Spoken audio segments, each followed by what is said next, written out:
India से जुड़ी हुई फ्लाइट में महिला यात्री पर टॉयलेट करने का मुद्दा अब और गर्मा गया है। एयर इंडिया में नशे में धुत शराबी की करतूत जो कि कैद हुई है और अब ऐसे में फ्लाइट में महिला यात्री के ब्लैंकेट पर टॉयलेट इस शख्स के जरिए कर दिया गया। 26 नवंबर की यह घटना बताई जा रही है, लेकिन अब इस मामले को खूब चर्चा इस पर की जा रही है। विवाद और ज्यादा गहरा गया है क्योंकि एयर इंडिया ने इस घटना को छिपाने की भी कोशिश की है।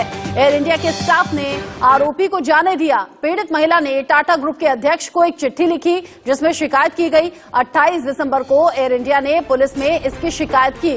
कार्रवाई के नाम पर सिर्फ 1 महीने तक सफर करने पर बैन उस शख्स पर लगाया गया है।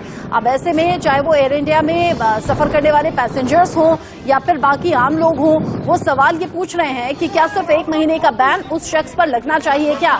26 नवंबर को जिस शख्स ने शराब के नशे में धुत होकर एक महिला जो यात्री थी उनके ब्लैंकेट पर टॉयलेट कर दिया था, जिसके बाद महिला ने इसकी शिकायत की। एयर इंडिया ने सिर्फ धमकाकर जाने दिया था, जिसके बाद 28 तारीख को महिला ने शिकायती पत्र लिखा, जिसके बाद पुलिस में एफआईआर पहुंची। Incident which has taken place on Air India aircraft by a passenger traveling in a business class, which cost not less than 5 lakh rupees, 5 to 7 lakh rupees. That means the person is supposed to be well educated, from a good society, high society, and such person, if he behaves like this, I think is unpardonable, because such people send a wrong message. Because in this incident, what has happened is, after this incident, neither the airline took any action, nor captain reported this matter, and it has just gone under the carpet. It is only when the passenger wrote to the Tata Group chairman, Shri Ratan Tata, this matter came to light and action was initiated.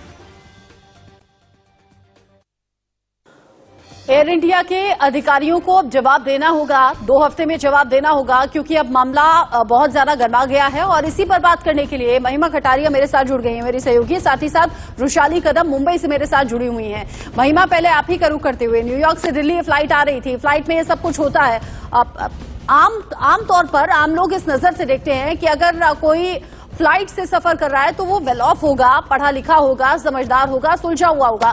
लेकिन पिछले कुछ दिन में हमने देखा है flight में अलग अलग घटनाएं जो कई सवाल खड़े कर रही हैं। अब सवाल इस बात को लेकर भी कि इतनी बड़ी घटना हो जाती है, एयर इंडिया छिपाने दबाने की कोशिश करती है। महिला अगर आगे बढ़ के दोबारा शिकायत नहीं करती तो शायद किसी को मालूम नहीं होती, इस बात की जानकारी नहीं होती।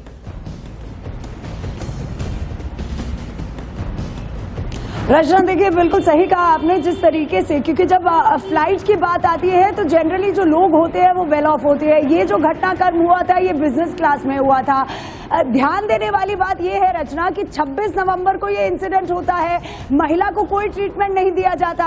हालांकि जो कि ये इंसान है जिसने उन पर यूरिनेट किया है, महिला बार बार क्रू से कहती है, बार बार कैप्टन से कहती है कि उनके सारे कपड़े, बैग, सभी कुछ जो है वो यूरिन में सोख हो चुका है। उसके बावजूद भी कोई ध्यान नहीं दिया जाता। महिला को उसी सीट पे बिठाया जाता है, कोई रिफंड उनको नहीं मिलता है। तमाम लूपहोल्स जो है रचना यहाँ पर निकल के सामने आते हैं। महिला को लैंड करने के बाद, जब फ्लाइट लैंड हो जाती है, उसके बाद भी महिला को कोई भी किसी भी तरीके की सहायता नहीं मिलती है और उस बंदे को आसानी से बाहर जाने दिया जाता है। गौरतलब की बात यह है कि यहाँ पर डीजीसीए कहता है कि 4 जनवरी को उनको ये इंफॉर्मेशन मिली है। हालांकि महिला की ओर से ये कहना है कि वो उम्मीद कर रही थी कि चाहे एयर इंडिया के क्रू हो या फिर टाटा ग्रुप हो, कोई ना कोई उनको संपर्क करेगा, इस चीज के लिए अपॉलॉजी करेगा, लेकिन कहीं से भी महिला को संपर्क नहीं किया जाता है। इतना भयावह एक इंसिडेंट हो जाता है रचना। आप सोचिए कि आप बिजनेस क्लास में ट्रैवल कर रहे हैं और ऐसा कोई इंसिडेंट होता है, ना ही क्रू आप पे ध्यान देता है, ना ही पायलट आप पे ध्यान देता है। उसके बाद जब प्लेन लैंड कर जाता है, ना उनको व्हील चेयर प्रोवाइड की जाती है, क्योंकि ये भी जानकारी आ रही है कि जो महिला है वो अपने अर्ली 70s में है, तो बुजुर्ग महिला है, उन पर कोई ध्यान नहीं दिया जाता। तो क्या बुजुर्गों के साथ एयर इंडिया ऐसा सलूक करती है? क्योंकि जब हमारे पास एक्सक्लूसिव एफआईआर आई है रचना, जो कि इंडिया न्यूज के पास एक्सक्लूसिव आई थी, उसमें तमाम चीजें महिला ने पॉइंट आउट की है, तमाम चीजें उन्होंने कही है कि ये सिर्फ लापरवाही की बात नहीं है, अनप्रोफेशनलिज्म की बात नहीं है, लेकिन एयर इंडिया ने उस पैसेंजर को इतना पीने कैसे दिया? क्यों अल्कोहल का मेजरमेंट नहीं रखा गया कि कितना एक यात्री को पीने दिया जा सकता है, और अगर कोई यात्री इतना पी चुका था तो उस पर एक्शन आखिर क्यों नहीं लिया गया? क्योंकि तमाम रूल, अगर एयरवेज की हम बात करते हैं तो तमाम रूल्स बनाए गए हैं। 1937 का रूल बनाया गया, 2017 में रूल बनाया गया, लेकिन इस यात्री को सिर्फ 30 दिनों के लिए बैन किया गया है। तो तमाम बड़े सवाल खड़े होते हैं एयर इंडिया पे कि आखिर इस बात को क्यों दबाया गया। डीजीसीए ने हालांकि रिपोर्ट जरूर मांगी है कि आखिर एक्शन क्यों नहीं ले जाना चाहिए। क्रू से ये साफ तौर से बात कही गई है कि आखिर क्यों जवाबदेही किसकी तय होती है, क्यों आखिर उन्होंने कोई एक्शन नहीं लिया है। लेकिन 26 तारीख से 4 तारीख के समय के बीच में किसी का कोई कॉल नहीं जाता है, कुछ नहीं होता है। जब महिला FIR और ऐसी घटनाएं जो है वो आम लोगों में एक डर भी पैदा कर रही हैं, साथ ही साथ वो कई सवाल खड़े कर रही हैं कि आखिर अगर हम फ्लाइट से सफर करेंगे, हमारे साथ भी ऐसा हो सकता है, किसी के साथ भी ऐसा हो सकता है। लेकिन एयर इंडिया के अधिकारियों ने कितनी बड़ी लापरवाही की, या फिर ये कहिए कि इसमें ढील दी गई। हमारे साथ वृषाली भी है। वृषाली, टाटा ग्रुप के अध्यक्ष को जब तक शिकायती पत्र नहीं गया तब तक किसी के कान नहीं खुले। अधिकारियों ने इस घटना के बाद आरोपी को जाने दिया, बजाय कि उसके खिलाफ कार्रवाई करवाने के, बजाय कि खुद पुलिस से उसकी शिकायत करने के। अब अंदाजा लगाइए, अगर 70 साल के करीब की बुजुर्ग महिला के साथ ऐसा हुआ है तो ऐसा किसी के साथ भी हो सकता है। अगर अभी कड़े कदम नहीं उठाए गए तो कई सवाल फिर एयर इंडिया को लेकर उठने लगेंगे और उन लोगों के जहन में भी डर आएगा जो आगे फ्लाइट्स लेने वाले हैं। बिल्कुल, जिस तरीके के सवाल अभी भी उठ रहे हैं कि क्यों एयर इंडिया ने ऐसे मेजर्स तभी नहीं लिए। हालांकि हमें ये भी बात पता चल रही है कि उस महिला ने गुजारिश की थी कि उनको दूसरी सीट दे दी जाए, लेकिन इसके बावजूद उनको उसी सीट पर बैठना पड़ा, दूसरी सीट उनको मुहैया नहीं की गई। ये सारे सवाल यकीनन उठ रहे हैं एयर इंडिया पे कि क्यों तभी क्रू के तरफ से क्यों कोई एहतियात नहीं बरती गई। और इसी को लेकर अब डीजीसीए ने भी इंटरनल प्रोब शुरू किया है और साथ ही एयर इंडिया ने भी इंटरनल प्रोब शुरू कर दिया है कि किस तरीके से उसके क्रू ने क्या बर्ताव किया था, क्या कुछ हुआ था। इस पूरी घटना की बारीकी की तरफ अब एयर इंडिया जारी है। लेकिन यही दुख की बात है कि ये जब मामला मीडिया में आया उसके बाद ही जो एक तरीके से एयर इंडिया के आंखें खुल गई है, हम कह सकते हैं। फिलहाल हम ये भी आपको बता दें कि दिल्ली पुलिस जो है वो मुंबई पहुंच चुकी है। मुंबई के मीरा रोड सटे इलाके में जो आरोपी है उनके घर पर भी पुलिस वहां पर गई, ऐसे हमें मालूमात मिल रही है। लेकिन आरोपी वहां मौजूद नहीं है, आरोपी मुंबई में नहीं है ऐसा बताया गया है। वो लखनऊ गए हैं, ऐसी बात अब सामने आ रही है। तो अब यही देखना होगा कि अब दिल्ली पुलिस अपना अगला रुख लखनऊ की तरफ करती है, क्योंकि ये जो आरोपी है उसका लोकेशन अभी भी ट्रेस नहीं हो पा रहा है। हालांकि मुंबई पुलिस और दिल्ली पुलिस दोनों मिलके अभी पूरे मामले पर देख रहे हैं कि FIR या फिर आरोपी के जो बाकी फैमिली मेंबर्स हैं क्या वो भी नहीं है? क्या उनसे कोई जानकारी नहीं मिल पाई या अकेला रहता है आरोपी वहां?